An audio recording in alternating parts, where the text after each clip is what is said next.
Hello busy people, welcome back to our channel. ఇవాళ నాగల చవితి అయితే celebrate చేసుకుంటున్నాము. ఫస్ట్ అయితే ఇంట్లో పూజ కంప్లీట్ చేసుకొని ఆ తర్వాత టెంపుల్కి వెళ్దాము. మేమైతే నాగపంచమి రోజు చేసుకుంటున్నాము. నాగల చవితి రోజు చేసుకోవడానికి కుదరలేదు, అందుకే ఇవాళ చేసుకుంటున్నాము.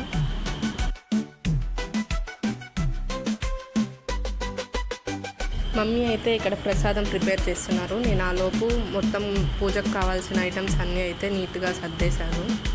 మా సైడ్ అయితే ఇలా కాటన్తో రౌండ్గా చేసిన వాటిని కళ్ళు అంటారు. అవి ఎందుకు పెడతారో నాకు కరెక్ట్గా తెలియదు, బట్ ఇయర్స్గా వస్తున్న ట్రెడిషన్, సో దాన్ని మేము ఫాలో అవుతున్నాము. ఇక్కడ ఆంటీ అయితే అమ్మవారికి పసుపు దారం వేస్తున్నారు. నేను ఆలోపు దీపాలు వెలిగిస్తున్నాను.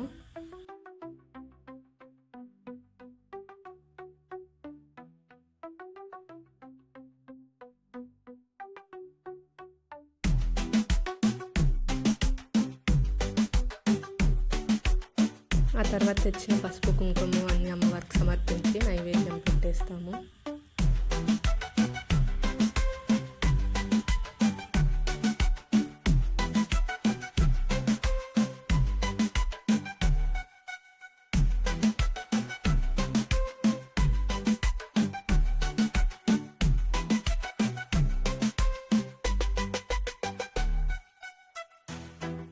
ఏదైనా ఫెస్టివల్ అప్పుడు కానీ జాతర అప్పుడు కానీ వర్షం పడితే మంచిది అంటారు కదా. మేము నాగల చవితి చేసుకున్న రోజైతే ఫుల్ వర్షం, సో కొంచెం పాజిటివ్ ఫీలింగ్ అయితే వచ్చింది.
For watching. మీకు ఈ వ్లాగ్ నచ్చినట్లయితే లైక్ చేయండి, షేర్ చేయండి, సబ్స్క్రైబ్ చేసుకోవడం మర్చిపోకండి.